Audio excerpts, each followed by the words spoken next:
Hello. I'd like to share with you a very interesting horary chart that I have recently judged. It's a horary from my personal practice. I have come across this chart long ago, but it's very beautiful and it's elegant in its simplicity. So I'd like to share it with you. And it's very precise, I think, as precise as the question demanded. Well, first, for those who happen not to know what horary astrology is, it is the branch of astrology that answers questions from the client, questions from any area of the life, real questions from pressing doubts, using the chart of the question. You have a doubt, the client has something that he or she, that they want to know about a certain situation, and they go to an astrologer and ask a question about that situation, about what they want to know in that area. And the astrologer opens up a chart for when they understood and accepted the question. So in horary astrology, we don't use the birth chart of the person, the natal chart, the chart of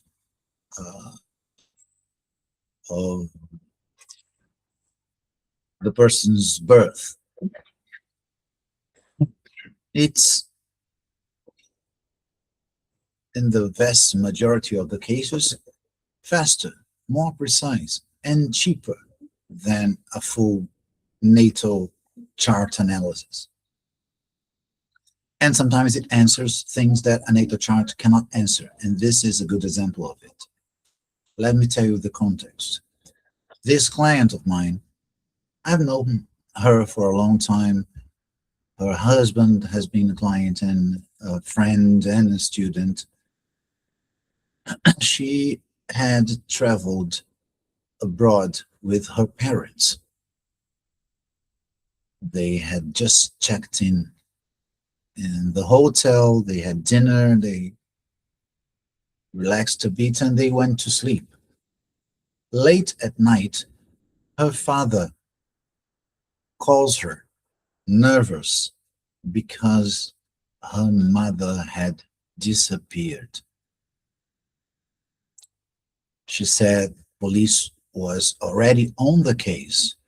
They were checking every place in the hotel, but she was very worried. So the question was, of course, where is my mother? And I'm going to share the chart with you.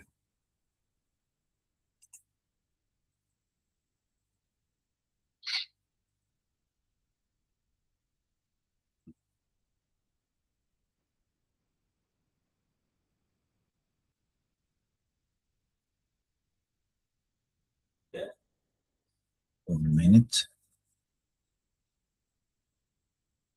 Yes, here we go. How do we answer it? Well, first, we have to identify the relevant roles, the relevant characters. In this case, the only real relevant character is the client's mother. I'm not saying it's necessarily the only agent, the only person that is important in the question. If someone has found her, it would be nice to know who. Or if someone will find her, it would be nice to know who. If she's trapped or worse, it would be nice to know by whom, who trapped her or did worse to her. But she's the main character in this short play, this movie. So we must identify her. We always start by giving the client, which we call the querent in astro jargon, but it is the client, the person who asks the question. We always start by identifying them with the ascendant, the first house. The first house opens in Virgo here, so it's ruled by Mercury. So at first, the client is signified by Mercury in this chart. If Mercury is not needed for something else, and it is. The client can also receive the moon. In some questions, it cannot, but they cannot. But most of the charts, or at least in a big majority of them, they also receive the moon. Also, if the moon is not needed for anything more important to the solving of the problem, to the answering the question. And I say that because in this case, yes, it would be nice to see mom and client getting together, but telling the client where she is, where the mother is, it's way more important to determine where she actually is by the chart. So if there is an aspect between mother and daughter, it's good. You can tell the client, yes, don't worry, you'll find her. But we don't have to expect that from the chart. So who's the mother? Well, mothers are a 10th house stuff. So she's signified but by the ruler of whatever sign is in the midheaven, in the cusp of the 10th house. In this case, it is also Mercury, but because of what I have just said, we just let the querent, I'm sorry, with just the moon, and use Mercury as the mother, because the querent is not a place where the mother could be. She is not someone who has hidden or taken her away, so she is very probably not involved in the answer. So we now have our main actor, our main actress. Well, in fact, the main actor, because it's Mercury, but Mercury could be actress too. He plays the role of the mother, but he's not a she. It's not a she. Now, what do we do? What do we do? We look at Mercury and try to discern from the house Mercury is in, from the sign it's in, from anything that is happening to him, to it, aspects, conjunction by antition, anything like that, where the mother is. But first, although it's not the question, it's good to check the chart to be able to push aside the inconvenient hidden question of, is she well? Is she alive?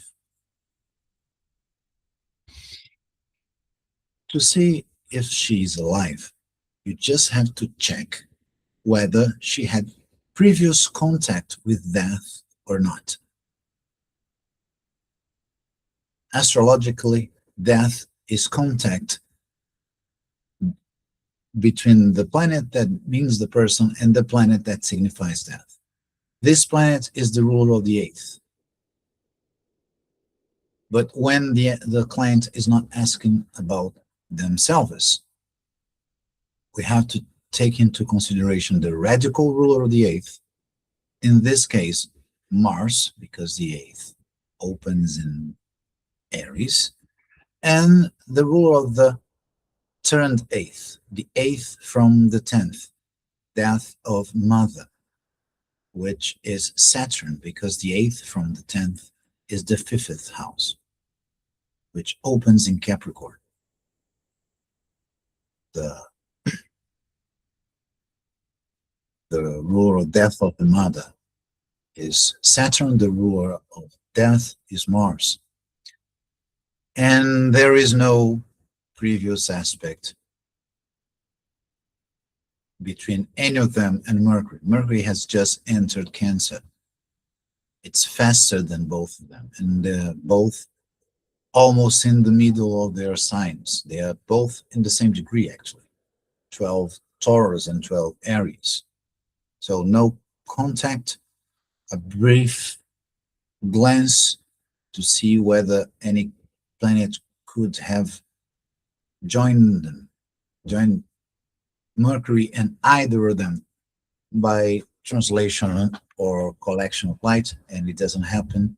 So I'm not even going to explain what it is because it doesn't happen here. Sorry. So we have every reason to believe that she is alive. However, there is no obvious testimony of their meeting again. The moon is not making an aspect to Mercury. The moon is in Aquarius, at the very beginning of the Aquarius, which is a sign that doesn't behold Cancer. There cannot be an aspect between anything in Cancer and anything in Aquarius. But does it mean that they are not going to get back together? Does it mean that they are not going to see each other ever again? No. It's good if you have an aspect like that, but we don't need it. As long as the chart gives us a clear where. If you lost your wallet and you ask an astrologer where the wallet is, the chart doesn't have to show you an aspect between the client and his wallet if the chart tells you it's in your car. Because the client will thank you, get up, go to the car, and retrieve the wallet, aspect or no aspect. So let's get back to Mercury and try to tell from where it is and how it is, where's the mother? As I said, the moon, Saturn, and Mars are not in aspect with Mercury. And I also said Mercury has just entered Cancer. So it's harder for it to have to be doing any close aspect. And it's not. It makes no aspect or anticial conjunction with the Sun, because the Sun is in Gemini. Things in Gemini and Cancer can be in antician. It's too far from Venus or Jupiter to have any, for them to have any influence on him. So we are stuck with Mercury as it is in sign and house. Even by antician, he's not doing anything much.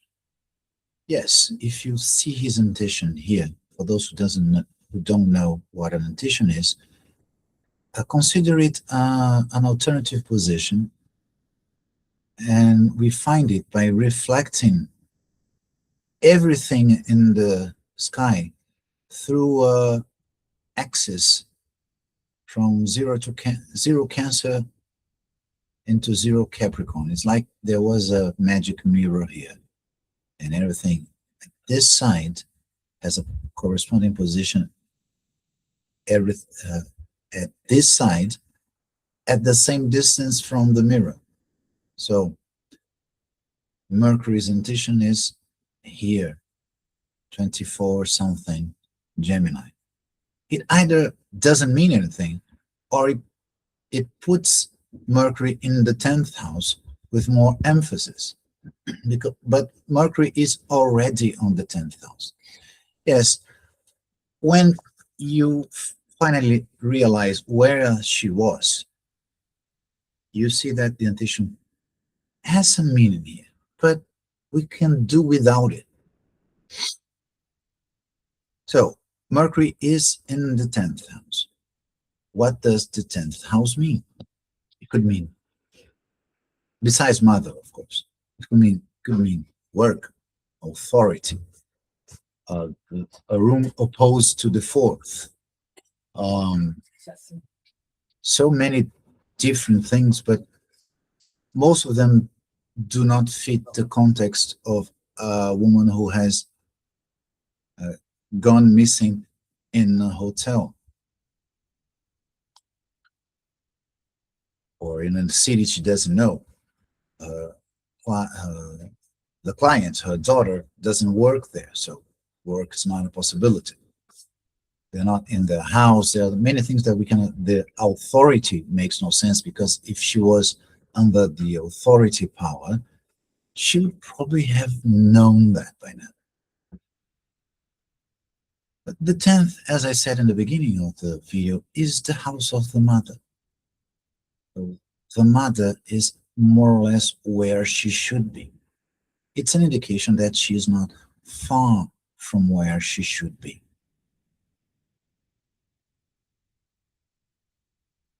And it's in Cancer,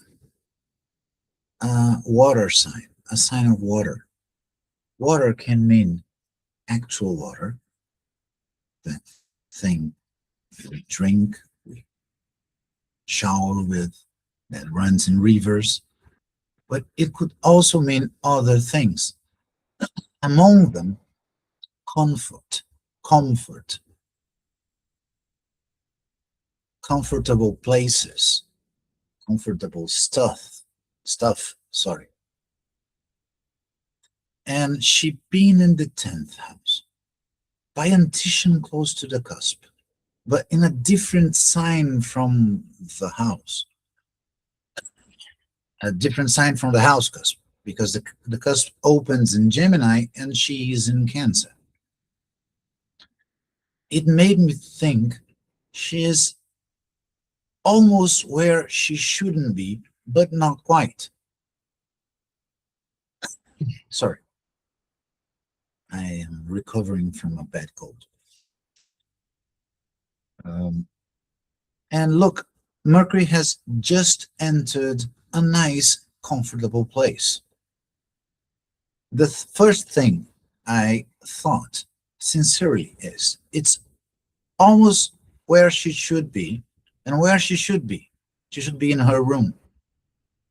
Her room is 10th house. Her place. She is in the 10th house, but not in the same sign. So she is in a room. I thought she got up to do something, or she's a sleepwalker, I don't know. Or she decided to go to the bathroom, to find water, to find anything. And she was sleepy. It was night. They had already gone to sleep. So she entered the wrong room. Maybe someone left the door unlocked, got into the wrong bed, and fell asleep.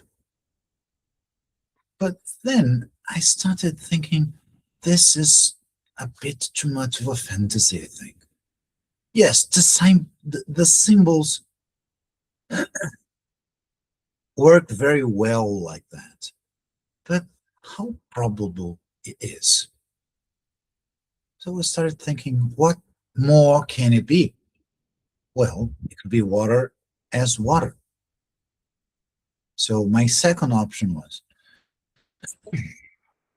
if there is a body of water nearby, she just left and didn't tell her husband or her daughter because they were asleep, or is a sleepwalker, or had some mental breakdown, or for any other reason walked up to this body of water, and it's and she's either very close to it or even in it, but I just established that she's not dead. And it was a cold place, so being water would not have been nice, but maybe she just had her feet in the water or something like that. And that's what I told the client. I gave her both options. I said, the first thing I see in this chart is she's in another room. Has the police finished checking the rooms and checking everything in the hotel? And she said, no, they haven't. And I then said, can you look for her? She said, unfortunately, I can't. I must look after my father. But the police, if she's not found here, and I vaguely remember that there was police already looking for her nearby. I said, if there is any body of water, and she said there was. There was, I don't remember if it's a lake or river, but there was a body of water in walkable distance from the hotel. Not the closest thing in the world, but within walkable distance. And then I said, if they don't find her in the hotel, please tell them to remember themselves that they have that. If you can go there, or if you can send someone there, just to be on the safe side, check the margins, uh, check whether she's not close to that body of water. And then she thanked me, and I went about my day. About half an hour or 40 minutes later, she writes me to thank me that she was indeed asleep in another room. What I told her was exactly what happened. That she went out of the room for whatever reason, but went back in the wrong room. And the door was open by chance. She snuck into the bed and went to sleep. Isn't it funny? This is a very interesting story and a very interesting chart, I think. And I hope you liked it. See you soon.